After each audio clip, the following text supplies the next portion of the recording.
Pagi hari ini kita bersuka cita, ya, memuji Tuhan, dan saya percaya Bapak Ibu Saudara di sini membawa satu beban yang luar biasa datang kepada Tuhan Yesus. Ya. Hati kita bawa kepada Tuhan Yesus, ya, untuk memuji menyembah Tuhan. Dan hari ini kita mau berdiri dan mendengarkan firman Tuhan. Dan judul sharing firman malam pagi hari ini, pagi siang hari ini, hati seorang penyembah. Tuhan mau rindu kita menyembah sungguh-sungguh, dan hari-hari ini Tuhan butuh penyembah-penyembah yang benar.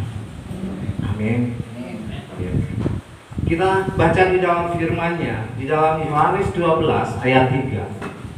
Kita buka. Biasanya ada multimedia ya, ini enggak ada.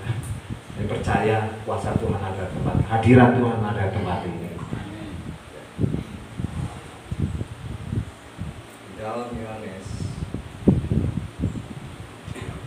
Di dalam Yohanes 12 ayat 3, saya akan bacakan. Maria mengambil setengah liter minyak narwastu murni yang mahal sekali, lalu meminyaki kaki Yesus dan menyekanya dengan rambutnya. Bau semerbak minyak itu memenuhi seluruh rumah.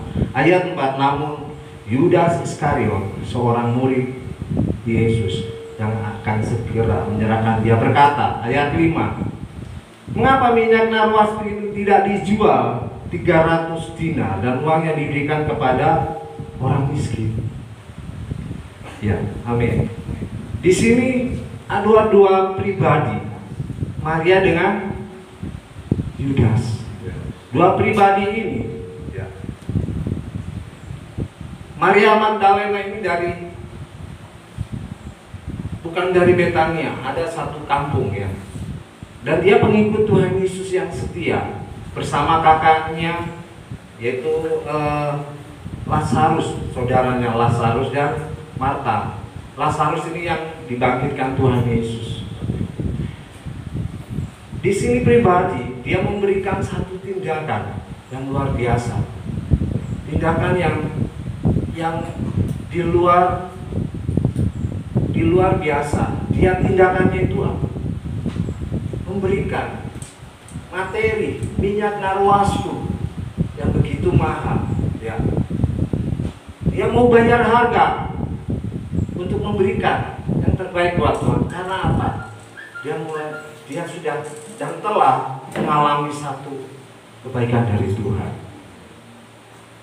Yang pertama, dia melihat satu mukjizat, yaitu kakaknya Lazarus mengalami satu mukjizat yang terbesar, yaitu apa?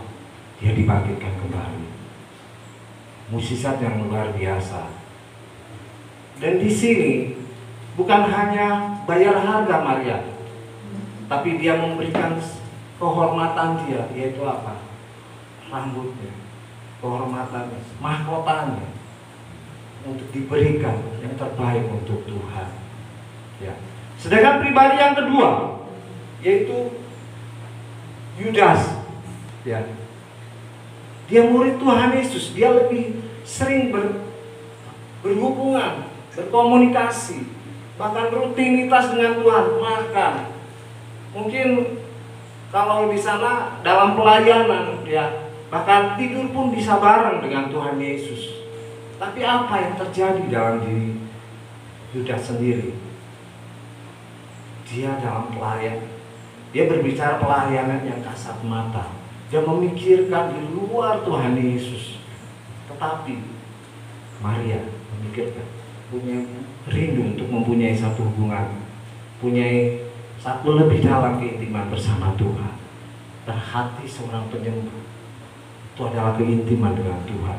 Apapun keadaan kita, apapun keadaannya, Maria pun memberikan yang terbaik buat Tuhan.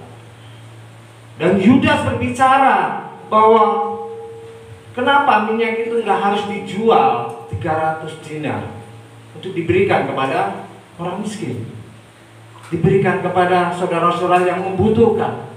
Kalau sekarang itu diakonia, ya, diberikan.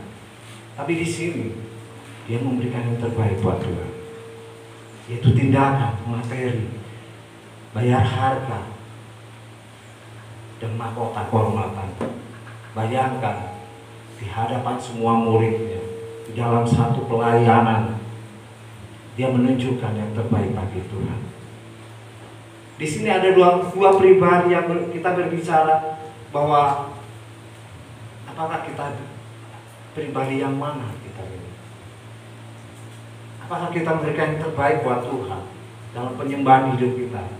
Kita menyembah dalam rutinitas kita yang dialami oleh Yudas, ya. Menyembah, memuji bersama Tuhan Yesus, ya. Tapi yang Tuhan berkenan adalah lebih intim, yang berkenan di hadapan Tuhan, baik hidup kita sehari-hari, ya.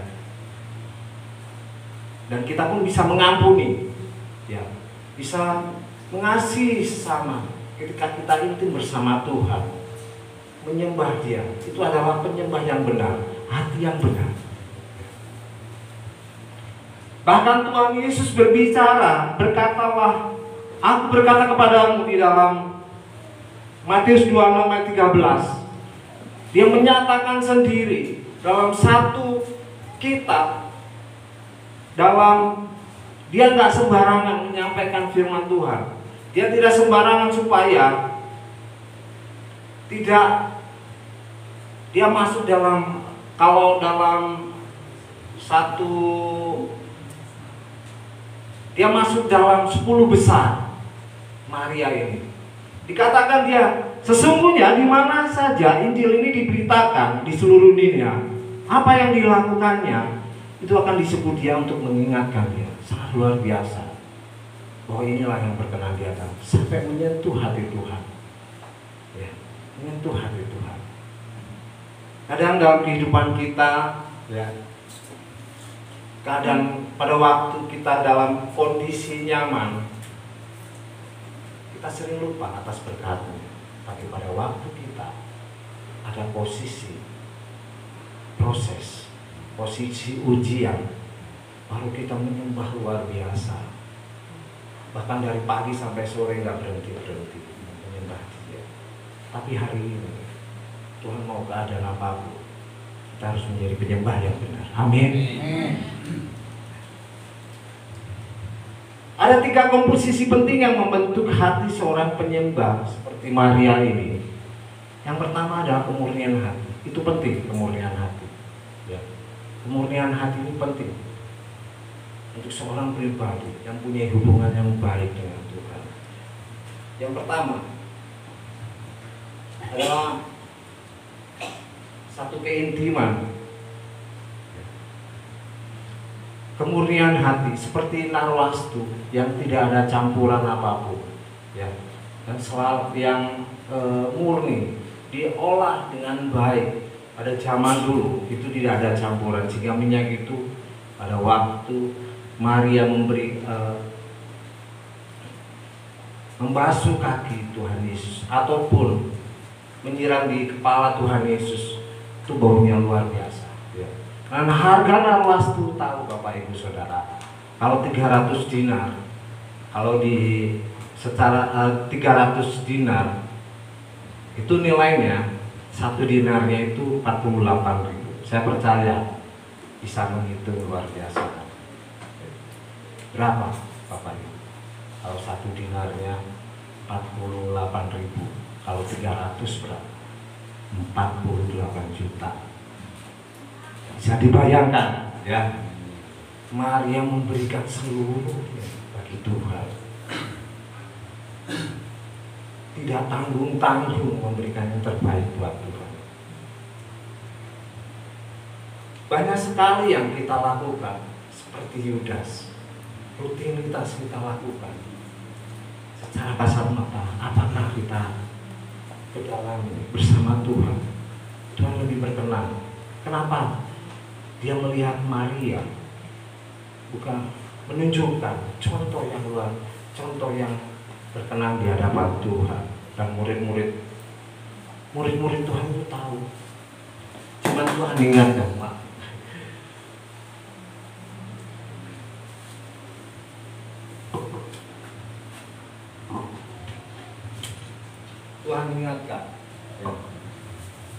Tuhan ingatkan, ya. Kalau di dalam firman Tuhan itu setengah dinar, setengah kati ya, setengah kati itu kalau nggak salah kurang lebih 150 dinar setengah katinya, 7.200.000 ya.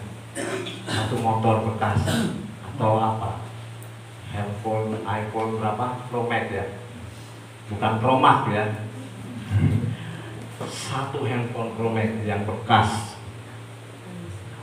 dan tidak tercampur, terkontaminasi, kepahit, terkontaminasi, jadi bersih murni.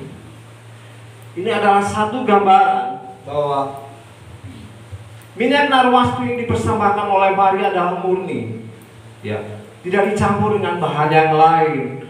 Bagaimana dengan hati kita? Ya, apakah hati kasih kita persembahkan kepada Tuhan adalah hati yang murni, seperti yang diberikan oleh Maria? Tuhan melihat hati kita, ya. Tuhan melihat hati kita. Tuhan melihat hati kita. Ataukah kemurnian ini tercampur kepahitan, kekecewaan, cemburu di hati? Karena hati ini adalah sumber kehidupan. Di dalam Amsal 4:23 itu mengatakan, jagalah hatimu dengan segala kewaspadaan, karena dari situlah terpancar apa? Kehidupan. Jaga hati kita. Konektivitas dengan Tuhan, keintiman dengan Tuhan. Kalau kita sudah intim dengan Tuhan, seorang hati penyembah itu selalu rindu berteman dengan Tuhan Yesus. Katakan amin. Selalu rindu, selalu menghormati, menghargai, bahkan mengasihi lebih kan. Bukan waktu kita pun, mungkin banyak pendoa-pendoa itu memberikan waktunya lebih untuk Tuhan. Bahkan mendoakan untuk pendetanya, mendoakan Bapak Gembala, Ibu Gembala, bahkan diakonis, jemaah-jemaah luar biasa. Ya, salah satu, bukan hanya sebagai rutinitas ya, tapi menjadi satu kesetiaan yang, keintiman yang sesungguhnya. Ya, selalu responsif. Hati penyembah itu selalu murni, selalu responsif dengan apa yang menjadi peka. Oh iya, salah. Responsif untuk ampuni Tuhan, itu satu keinginan. Tapi ketika kita tidak intim dengan Tuhan, dosa itu tidak, itu menjadi hal yang biasa buat kita. Ketika kita sudah tidak intim dengan Tuhan, seperti yang dilakukan oleh Yudas, bahkan berpikir untuk lebih mencari keuntungan diri sendiri. Tuhan, aku kalau nggak diberkati nggak mau ke gereja. Tuhan, salah besar. Justru kita menanam dengan air mata akan menuai dengan sukacita. Yang percaya katakan amin. Ya, itu yang terpenting dalam hidup kita. Satu hubungan dengan Tuhan itu harus dibayar dengan harga yang tidak biasa-biasa saja. Tuhan mau seperti yang Maria. Dia sebelum menyeka, dia tahu awal mula Tuhan Yesus. Bukan sebelum Lazarus dibangkitkan. Ketika Tuhan Yesus bersama-sama dengan pengikutnya dan murid-muridnya, dia melihat sendiri Maria Magdalena, melihat satu mukjizat kesetiaan. Dia melihat hati kepada orang miskin, ya, kepada orang yang sakit, orang yang lemah, yang terbeban berat. Dan terakhir dia mengalami sendiri siapa, yaitu saudara Lazarus itu sendiri. Nah, disitulah dia mulai merasakan perkenanan Tuhan yang luar biasa. Tuhan itu luar biasa. Harus kita mau menghormati, mengasihi dia lebih lagi hari-hari ini.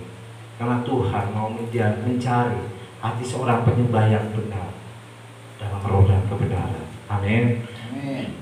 Nah, kemurnian hati ini yaitu sumber kehidupan. Jika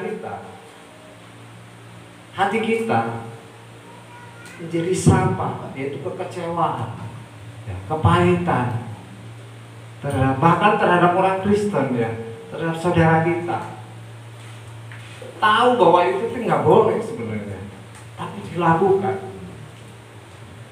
Terjadi gesekan di dalam gereja maupun di dalam komunitas atau dimanapun, ya, itu terjadi.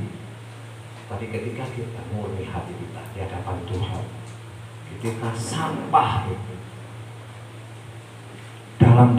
dalam hati kita bisa mengampuni. Sekecewa apapun, sesakit apapun, kita bisa mengampuni kalau hati kita murni di hadapan Tuhan. Kalau kita punya inti yang terbaik bagi Tuhan, bahkan memuji itu dengan hati yang bersukacita. Memuji itu tidak ada beban berat dalam hidup kita. Tapi ketika kita terbeban berat, masalah demi masalah membobandir dalam hidup kita, susah untuk mau memuji menyembah Tuhan. Tapi di sini Tuhan rindu, Tuhan mau kita memurnikan hati kita, ya, membersihkan seperti Maria, mau melakukan tindakan itu dengan tulus hatinya. Yang percaya katakan amin. Yang kedua, kemurahan hati. Kita berbicara masalah hati, ya. Hari ini kita berbicara masalah supaya hati kita pada waktu pulang dari ibadah ini mulai lepasin semua, belajar kemurnian seperti yang dialami oleh Maria ini. Kemurahan hati. Kualitas kasih Maria tidak hanya tersirat dari jenis minyak yang diberikan, melainkan berdasarkan tindakan nyata yang ia tunjukkan, ya. Bukanlah sebatas perkataan, tapi dalam perbuatan, dalam tindakan itu, ya. Tetapi Maria berani tanpa ragu mempersembahkan kepada Tuhan Yesus untuk mengurah di kakinya, ya. Kemurahan hati ini susah untuk dilakukan, tapi bukan murahan, ya, bukan murahan, tapi murah hati, yaitu bersifat rela, ya, bersifat rela.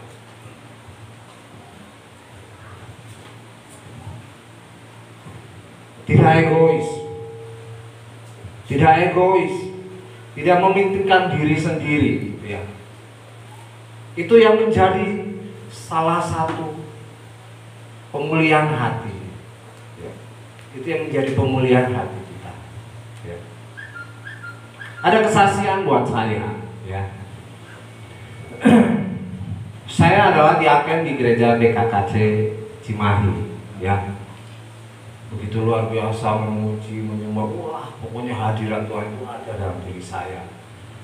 Pokoknya saya pulang itu pasti bawa berkat 90%, tinggal 10% tindakan kita mau seperti apa untuk berkat yang kita salurkan. Dan saya jatuh, saudara-saudara. Yang pertama yaitu ada bapak mertua saya, itu orang Kuningan, ya. Orang Kuningan datang karena dia umurnya 80, kalau Pak Edi kan 72, ya, kan?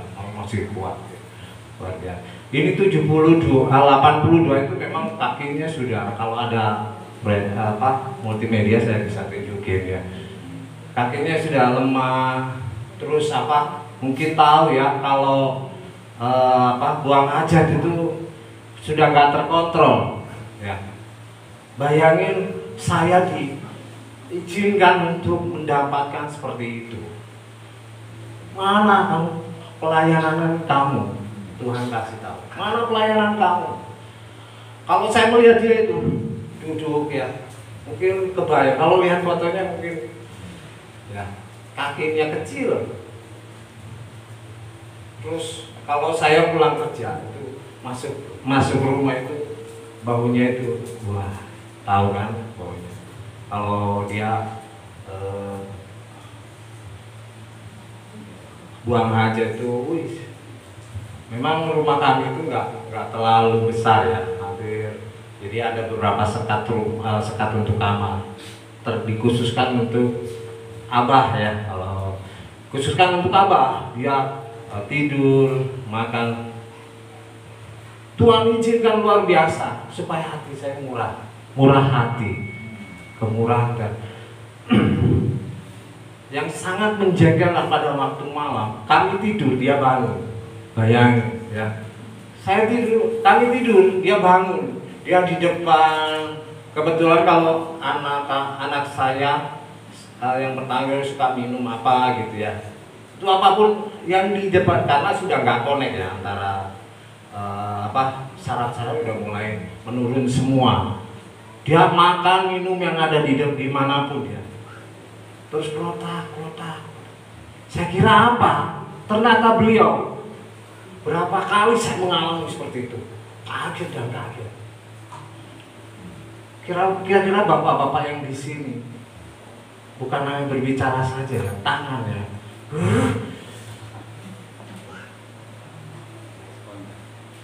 Dan egoisnya. Untuk mertua saya kalau enggak mah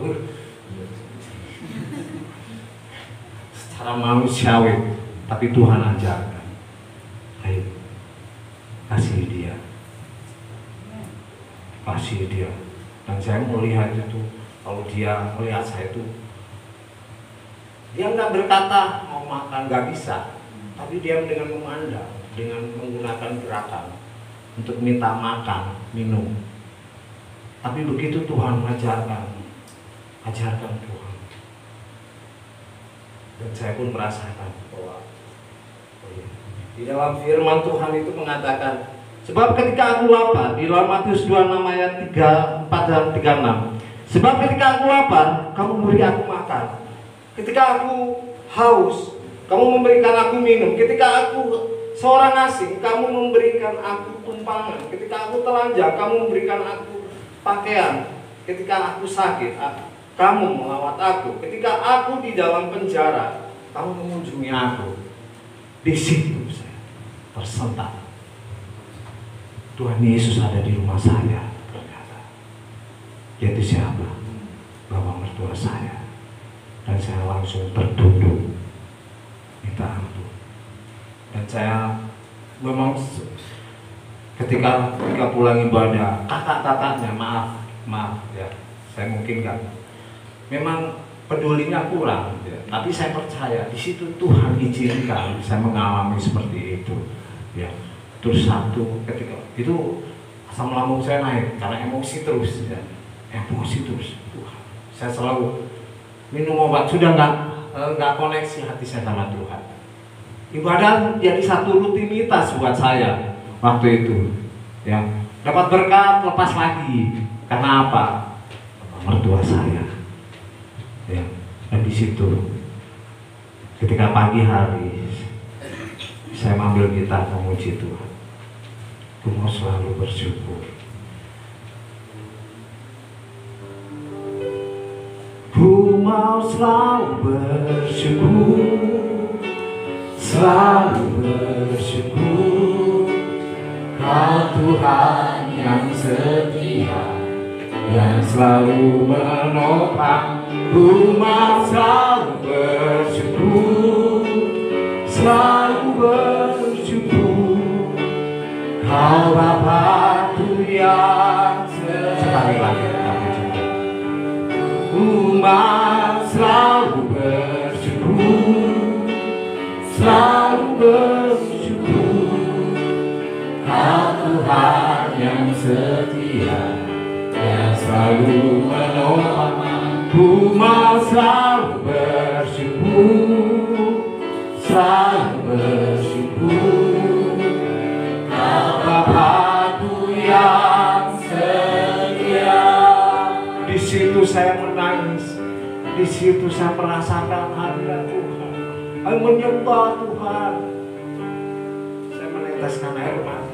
Terima kasih Tuhan. Aku merawat Engkau Tuhan Yesus. Di situ saya merasakan kemurahan Tuhan. Aku memberikan secara gratis kepada Engkau. Memberikan secara gratis kepada orang tua. Karena di situ Tuhan juga mengatakan, hormati orang tuamu karena panjang umur. Karena di situ mulai keegoisan. Obat yang saya makan tidak menyembuhkan, tapi terus naik ke kepala, pusing. Tapi di situ pujian penyembahan yang saya lakukan, terjadi pemulihan dalam hidup saya, terjadi kesembuhan buat hidup saya. Tuhan melawat saya, Tuhan menyembuhkan saya, sehingga saya boleh mengalami kesembuhan total. Berikan tepuk tangan buat Tuhan. Itu bisa terjadi dalam kehidupan Bapak Ibu Saudara. Tinggal apa yang Tuhan berikan, izinkan proses yang terjadi dalam. Tapi ingat, kemurahan Tuhan menjadi satu keintiman buat Tuhan, menjadi satu pintu buat Tuhan untuk datang pada Tuhan. Bukan rutinitas kita yang dialami oleh Yudas, bahkan dia bisa dipakai iblis. Luar biasa. Di sini Tuhan mau kemurahan hati terjadi dalam hidup kita. Proses demi proses, terima dengan baik, lakukan dengan baik, setia dan taat pada Tuhan, karena itu akan membuahkan berkat. Dan itu terjadi dalam hidup saya. Saya sembuh dan berkat Tuhan datang. Saya berkat. Walaupun kami tamu datang, wah baunya luar. Minyak wanginya itu di luar biasa itu ya. Ya mungkin bisa bayangkan ya, baunya. Tapi saya tetap menggantikan pokoknya, memberikan makan malam bangun. Ya saya kaget gitu ya, sudah biasa. Karena saya melihat Tuhan Yesus ada di dalam diri ini. Yang Tuhan berkat Tuhan itu ada dalam diri. Bapak Lubri namanya, Bapak Lubri di sini. Ya. Dan saya mengingat juga bahwa suatu saat saya akan mengalami seperti ini. Suatu saat saya mengalami, tapi saya percaya sama Tuhan. Saya tidak akan mengalami seperti itu. Tuhan akan memberikan berlimpahan bagi saya. Karena saya percaya sama Tuhan. Karena beliau adalah kepercayaan. Dan saya sering sampaikan ke beliau, Tuhan Yesus, saya sering pagi-pagi saya sering bantu istri saya sebelum berangkat. Saya puji-pujian ya, lagu puji, walaupun telinganya sudah nggak dengar, tapi dia merasakan gitu loh. Ambil nyanyi dia gitu, nggak tahu apa ini, tapi saya percaya dia mengalami kasih Tuhan melalui puji-pujian itu. Saya terus, walaupun saya nggak bisa, ya, saya berusaha sampai hari ini tetap mengasihi, dan saya sampaikan melalui puji-pujian. Kan dekat dapur kamar si Abah ini, jadi saya dengerin puji-pujian. Dia nggak tidur, jadi tidurnya pagi, ngalong ya, kalau bahasa Sundanya ngalong ya. Tapi biasa nggak tidur, jadi tidur subuhnya. Dia merasakan nyaman. Dan itu satu kemurahan Tuhan. Saya mendapatkan yang terbaik bagi Tuhan. Bukan rutinitas yang dialami oleh Yudas, tapi mengalami dengan sendirinya, seperti yang dialami oleh Ayub.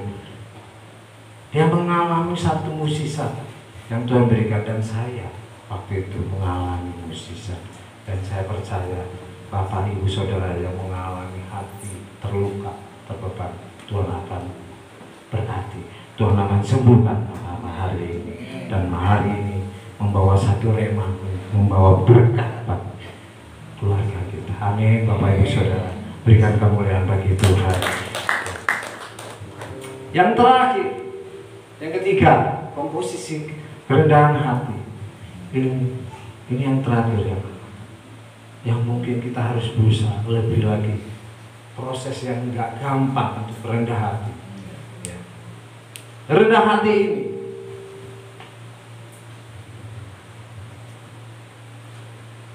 kerendahan hati ini itu di dalam Mazmur itu satu gambaran, ya, gambaran penghormatan kerendahan hati, yaitu di dalam Mazmur 23 ayat 5. Engkau menyediakan hidangan bagiku di hadapan lawanku, engkau mengurapi kepalaku dengan minyak, piala penuh melimpah. Dan di dalam Lukas 7:48, engkau tidak meminyak kepalaku dengan minyak, tetapi meminyaki kakiku dengan minyak wangi. Dua firman ini menggambarkan ada persamaan, ya, minyak, ya, pengurapan. Di sini merupakan penghargaan, tanda penghormatan bagi Tuhan Yesus. Kesimpulannya, hari-hari dari 3 komposisi yang penting yang membentuk seorang penyembah, kita bisa simpulkan seorang penyembah yang benar, yang berkenan di hadapan Tuhan. Tuhan mau itu, ya. Apapun keadaanmu, mari kita berikan yang terbaik buat Tuhan. Dan hari-hari ini kita belajar seperti Maria melihat keintiman bersama Tuhan. Amin, Bapak Ibu Saudara. Di sini kita harus mau berani melakukan tindakan seperti yang Maria lakukan. Yang pertama tadi, dia melakukan dari 3 itu, yaitu apa, saudara? Kemurnian hati untuk datang kepada Tuhan. Yang kedua, kemurahan hati. Yang ketiga, yang terakhir, kerendahan hati. Itu yang Tuhan mau. Dan ketika kita melakukan 3 hal komposisi yang dilakukan seorang penyembah, yaitu Maria, Tuhan akan bukakan segalanya buat Tuhan, bahkan mengulurkan tangan buat kita. Tuhan selalu akan menopang buat kita. Tuhan selalu mendengarkan setiap suruhan kita ketika kita itu bersama Tuhan. Yang percaya katakan amin. Mari kita bangkit berdiri, Bapak Ibu Saudara. Kita akan